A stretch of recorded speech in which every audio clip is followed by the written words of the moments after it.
Hello, and welcome to this video looking at communication and its importance to one-to-one work or careers interviews, career guidance, career coaching, all of these sorts of terms that we've used so far to start us thinking about how to work with people in a one-to-one context. This video is going to particularly focus on communication and particularly start getting into some of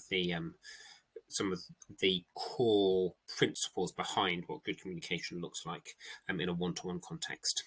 One of the big ideas we get across, as it says here, is a good communication is the basic grammar of a one-to-one. Without it, knowledge or other skills become pretty much irrelevant. It's kind of like trying to do a one-to-one without good communication skills is a bit like trying to write a book without having learned how to write any of your letters. Like it's the building blocks of anything else. Like communicating well and understanding how communication is working well in a particular context, in a particular one-to-one that you're having with somebody, is vital for anything else that you're going to build on it. So we're going to spend a bit of time think about it in this particular video. Last time in our introductory video, we talked about this in terms of the X and Y of one-to-ones, where Y is the quality of the relationship that you have, and X is what progress is actually being made around the issues that your client is facing. So this video is really going to be focused on the y-axis, on the quality of the relationship. What we want is we want to build a quality relationship in order to work with people well, and that's going to be based around communication and how we communicate with somebody. And some of that is going to be to do with some like micro skills around how we use things like listening and how we make use of silence, how we make use of good questions. Those are obviously important parts of building blocks, but there are some things which are slightly more fundamental, which sort of sits behind how we communicate with somebody. How we communicate with somebody starts from a place of how we see somebody, how we show them respect, how we understand who they are, how we understand who we are, and how we build a relationship based around that sort of understanding. So in some ways, communication is actually based on rightly understanding who we are and who the client is in the interaction that we're going through. So yeah, why do we need to communicate? I think this may seem like a silly question, but I think it's just worth pausing on and trying to think about in a bit more detail before going on. Why do we need to communicate in order to have a good one-to-one interaction with somebody? Got a picture here of somebody doing an autopsy, doing a post-mortem, and I find this a helpful starting point when thinking about communication, is to say that in one-to-one work, we're not doing an autopsy. We're not sitting back in abstract and looking at somebody else's life and trying to understand what's happened to somebody else's life. We're not trying to become experts in somebody else's life. Though, of course, through a good one-to-one, we may end up learning a lot about the person that we're trying to help and trying to work with. We're ultimately working with somebody else's inner worlds. And what we're trying to do is trying to enable people to think differently for themselves about the problems that they're facing. So that really what we're trying to do isn't for us to become an expert, but we're trying to enable other people to solve the problems that they're facing. That's a key idea behind behind humanistic counselling and humanistic coaching, is that what we ultimately want is for other people to be able to understand the situations they face and to be able to do what they can to solve those problems for themselves. So we're not about autopsy. We're not about us becoming experts in what's going on in somebody's life. It ultimately doesn't matter what we think about the individual. What matters is what the individual thinks about themselves, like we're dealing with their inner worlds. And what we're aiming to do is to enable them to think differently. So good communication, therefore, comes out of, firstly, a set of practical concerns. We want to find ways to get people to think differently about their careers. And we're trying to enable them to think differently. In this way, sort of one-to-one work builds on sort of, I guess, like sort of therapeutic contexts. It sort of understands that people need help and support. They need to make changes if they're to grow and develop as part of their lives. And because it's their life ultimately, um, there is a practical focus on communication of finding out from them what's happening in their life and talking to them about what they're doing, what they could do differently, and we're aiming to enable them to think differently about the problems that they face. So there are some practical concerns with good communication. We're not becoming experts. We're trying to enable people who are already experts in their own life around what they can be doing to move forward and progress in terms of whatever troubles they're actually facing. The other big thing is that there's some ethical concerns here. And I guess the ethical qualities that we're really trying to deal with is who has responsibility and who has a right to say around what somebody could do. And in a way, these are two sides of the same coin. Ultimately, the actions that people take are their own responsibilities. People are, to a certain extent, not mean to get into too much sort of complicated moral and political sort of conversation, but people have agency. They do things for themselves. And so they have responsibility over their lives. Like you'll find if you spend time in front row practice that it's very rare, if ever, that you can actually solve problems for other people. But also that there is a right to respect other people's space and other people's lives. We're not there to interfere with other people's lives. As a professional, that's not our role. We respect the rights of other people in terms of how they think about themselves, how they think about other people, and how they think about their own lives. And we aim to enable people to move forward in their careers. This sort of gets back to some of those ideas around empathy we were talking about last time, that we work inside other people's frames to help them to grow and develop. So good communication, realizing that we're dealing with other people and their views and their understandings of reality, isn't just practical because we think it works well, because it's ultimately other people's. It's the best way to enable people to make change, but it's also ethical. It's about respecting the individual as an individual. So yeah, good communication has both of these angles, sort of practical and ethical concerns. And yeah, we'll come back to that sort of distinction a bit later when we sort of talk about working non-directively. So communication, therefore, is vital because of the nature of the task that we're doing. As I was just saying, we're not doing autopsies. We're not aiming to become an expert in somebody else's career. Like, we're not aiming to sit back and try and gather enough information so then we can plot a course for them, individuals. To quote someone else, individuals are ultimately masters of their own fates, and or at least they are in how I was discussing humanistic counselling and humanistic psychology. Because individuals have this responsibility and this agency, we aim to work around how they see the world. So yeah, we're trying to explore this a bit further through DeHaan's field model. DeHaan here is talking about what happens in a one-to-one interaction, and sees the potential for 4 different focuses that you can have in an interaction, and they're sort of described by 2 different axes. So there's the horizontal axis between confronting and supporting, and there's a vertical axis between suggesting and exploring, and those combined creates a matrix of 4 possibilities around what a one-to-one could look like. So this vertical axis is to do ultimately with the direction of the interaction when you're talking to somebody. What actually happens when you sort of come across new information? Do you aim to explore what's happening or enable them to explore what's happening, or as a practitioner, do you aim to make suggestions around what they should do? There's sort of like there's an issue here around control. Like, are you enabling them to explore, or are you yourself making suggestions? I think this is one of the big sort of challenges and changes that people first come across when they start working around more sort of humanistic models.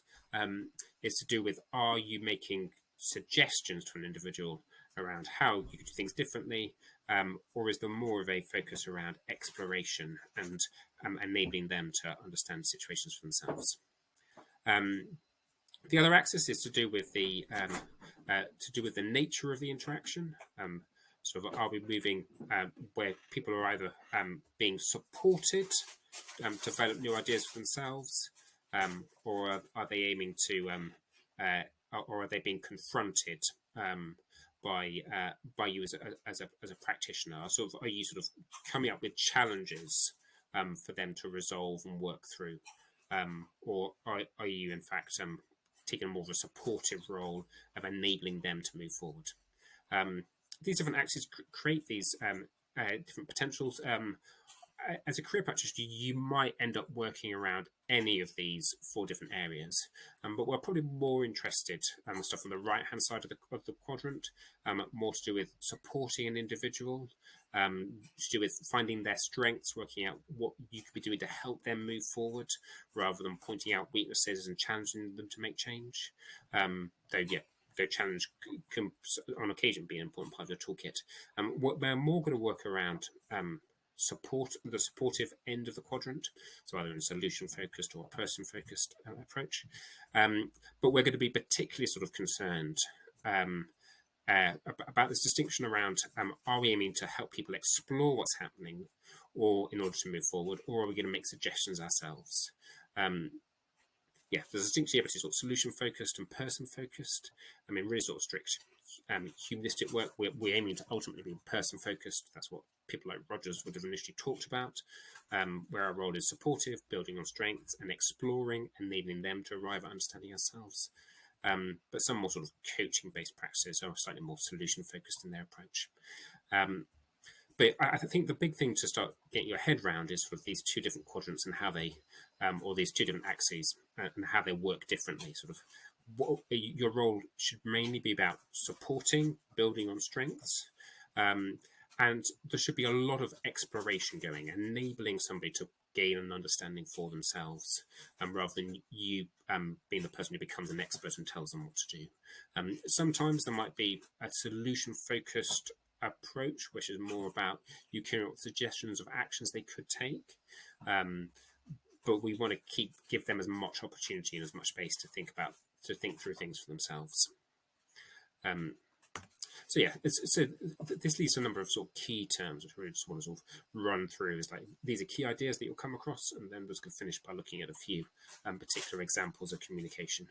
The first is like an overall concept of like what's actually happening in a one-to-one, and the key here is that we're aiming to facilitate individuals to gain an understanding for themselves. Like, it's not about us becoming experts. We're facilitating somebody else's understanding and how they see themselves and how they see their career. This is very much linked to reflecting. If in some ways your key job is to facilitate somebody else's learning about themselves, their key job is to think about their situation, think about themselves, think about what actions they could have taken. They're going to do a lot of work and to be really focusing around reflecting. I think this is one of the things that people can find surprising when they come as a client to a career guidance session, is that the expectation isn't that the professional would tell them what to do, which is often quite easy for the client. Like you're just being given an instruction, but actually there's a lot of work for somebody to do when they receive career guidance, and that's going to be based around reflection and them gaining understandings for themselves around their situation. This links to sort of 2 big principles around the individual, sort of self-actualization and self-determination. Sort of big terms that come up quite a lot, so it's worth you gaining an understanding of what they are. And you may already know quite a lot about them. Self-actualization is to do with acting in a way which is authentic to you. It's sort of a key sort of humanistic idea is that what we want as individuals gain an understanding about who they are, and that they work around that that understanding of who they are when they make decisions. Decisions to a certain extent, at least in a humanistic model, should be should be about the self, about the individual, and about how they see themselves. As sort of a drive to their understanding as the key thing which they're going to be working around. And this leads sort of an idea of sort of self-determination. What we want is people taking responsibility and taking action to do that with their careers. There's kind of a rub to this. So sort of Percy saying actually, what we want is for you to be taking meaningful action yourself, but also realizing actually you're the only one who can take that action. So we want to encourage people to have a sense of agency around their careers. And that's going to be driven by how they see themselves and what they think is significant for their own sort of realities. There are various, as we go through the module, we might sort of start talking about some critiques of some of these ideas and some of the weaknesses to them. But I think this is a really helpful starting point to see self-actualization and self-determination as two sort of key ideas, at least in humanistic counselling. And then the last sort of key idea, which sort of summarizes quite a lot of these sorts of ideas, is about person-centeredness. Careers interaction is for that individual. Like it's in the humanistic tradition, that's what we're trying to work around, is doing things which are significant to that individual. And so it's not our concerns, it's not the concerns of the institution or any other sort of agency that should be driving the interaction. We are focused on the individual. This is sometimes seen as being person-centered in two different ways. There's various bits of reading that you can have a look at around this, but we sometimes make a distinction between instrumental and principled person-centeredness, where instrumental person-centeredness is a belief that being person-centered works well in interactions, like it's a helpful instrument to have. And so the best ways to get results is to focus on the individual and to encourage their sense of agency and autonomy and their reflection and work around their self-actualization. So it's a helpful instrument. But if you think about this, if it's an instrument, then that might open up the idea that sometimes it's not the best or the most helpful way to proceed. There may be other instruments which aren't necessarily person-centered ones. And so some people prefer an idea of principled person-centeredness, which is more person-centeredness as an ethical statement around what interaction should look like. It sort of has a moral quality to it. And so, person-centeredness is to do with focusing on the interaction of something which is there for the individual, and focusing on their views and their understandings as the key material in the discussion. But there are two slightly different approaches around whether it's an instrumental approach to that, or whether it's a principled approach to that. But I think sort of beyond the fine points of the debate, it's helpful to see that we sometimes work around those two different things. That either people argue for person-centeredness as something which is a good instrument, or as a sort of an ethical principle that sort of sits above whether it might be helpful in any given situation. Just to finish off, I just wanted to sort of talk about some of the key skills that somebody who's working around doing an one-to-one in a humanistic way is going to be focused on. And these are skills that we're going to want you to develop as you work through this module. A key one is listening. It seems very sort of straightforward, but for you to do to have positive interactions with people, you need to be good at listening. We're interested in their worlds. It's about their reflections, their self-actualization, their self-determination, not ours. And so there's going to be a big focus on us listening to them and understanding how they see stuff. Because of this, we're going to be we need to get good at listening, good at active listening, not just sort of we're going to participate in the interaction by really trying to tune our ears into what they're saying and what their feelings are and what they're expressing to us. Alongside listening, we'll also be giving space and potentially making use of silence as part of the interaction. If we're giving space for people to think through things, then we sometimes need to make sure that we're not rushing people. Sometimes giving people a bit of space to think things through and knowing that actually they don't just need to be giving us they don't need to be giving us responses to keep us happy, but it's their space for them to make use of as they will. Good use of silence is a really sort of important skill to aid them in gaining their understanding. Yeah, some other things that we might do. One might be sort of reflecting things back to them. This is where we're providing almost like a foil for their reflections by sort of drawing things together and sort of saying, I'm being like a mirror to them, saying, so I think what you're saying is this. Think what you're saying is that you feel like this about your career, or I think what you're saying is that you've had these difficulties, or I think what you're saying is actually that on this occasion this went well. Like you're reflecting things back to people to reinforce the understanding that they're developing. And this is very much linked to summarizing too, to drawing strands together from what somebody said and helping them understand by producing summaries of. So I think what you're really saying is that you would like a career that looks like this. Or I think what you're really saying is that you think that you've not been able to make a decision so far because of these reasons. You summarize things to aid their understanding. In this way, there's kind of like a co-construction going on. You're helping and facilitating them in moving forwards in their career, and this will ultimately be underpinned by your ability to ask good questions which aren't too complicated, questions which they can access, questions which give them space to think things through. Questions are always really important because they're what sets the agenda. So it's important that you're asking questions which are focused on them, and in some ways which are questions which they've kind of given permission for you to be asking in the first place. And through some of the later sessions, we'll talk about that sort of power dynamic and where permission comes from. But through good questioning, we can provide them the space to think about their problems and the issues that they're trying to work through. Okay, well, I hope you find this helpful and interesting. There's some sort of beginning to get sort of an understanding of some of the key principles going on. I mean, a lot of the ideas we're sort of covering here is really looking at one-to-one work through this sort of this humanistic lens that we've been talking about.